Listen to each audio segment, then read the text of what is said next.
ప్రపంచంలో దేనికి గ్యారంటీ లేదు, దానికి మాత్రమే ఉంది. మరణం తప్పదు ప్రతి ఒక్కరికి, నీకైనా నాకైనా. మనకంటే ముందు పోయాం. మన ఆత్మలో ఎక్కడికో వెళ్ళిపోయి ఎక్కడో ఉంటామని కాదు. అది నిన్ను ఇక్కడి నుంచి తీసుకెళ్ళిపోయి ఎక్కడో పెట్టడం కాదు.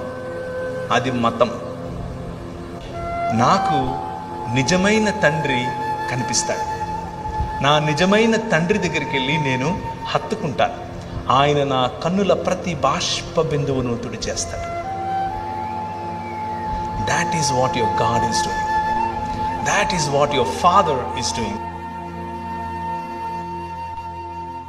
ప్రపంచంలో దేనికి గ్యారంటీ లేదు, దానికి మాత్రమే ఉంది.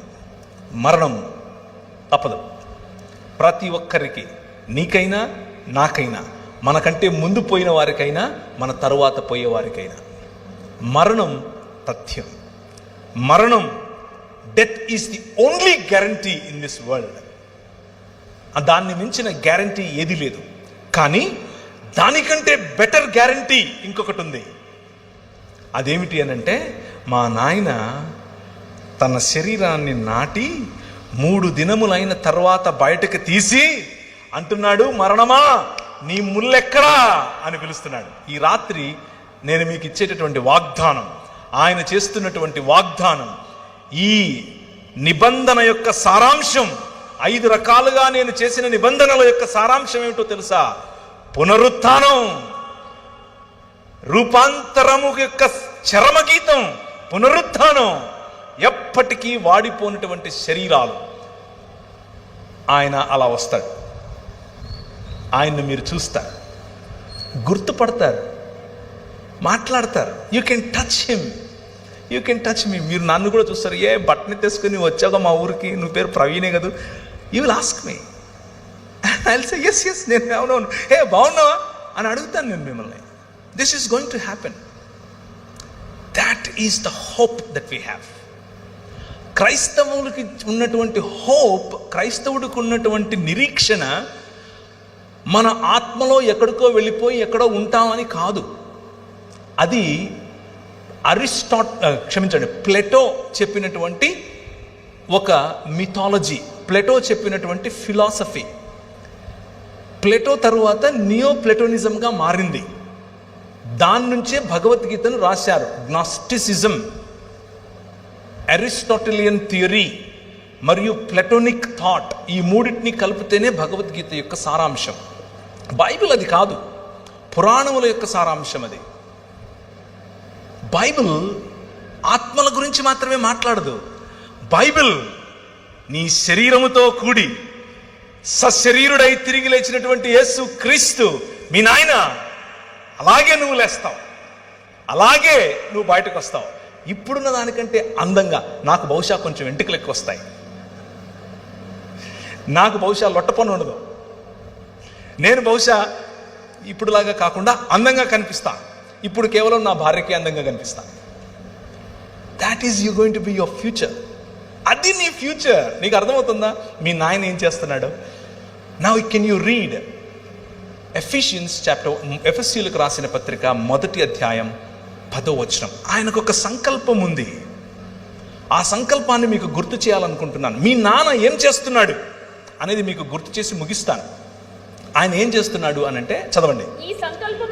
దేవునికి ఒక సంకల్పం ఉంది.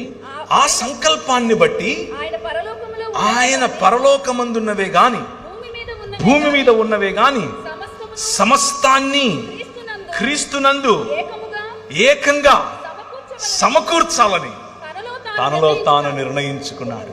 ఆయన నిర్ణయం, ఆయన సంకల్పం భూమి ఆకాశములను కలపటం, నిన్ను ఇక్కడి నుంచి తీసుకెళ్ళిపోయి ఎక్కడో పెట్టడం కాదు. అది మతం. నిన్ను ఇక్కడి నుంచి తీసుకెళ్ళిపోయి ఎక్కడో పెట్టడం మతం, ఫిలాసఫీ.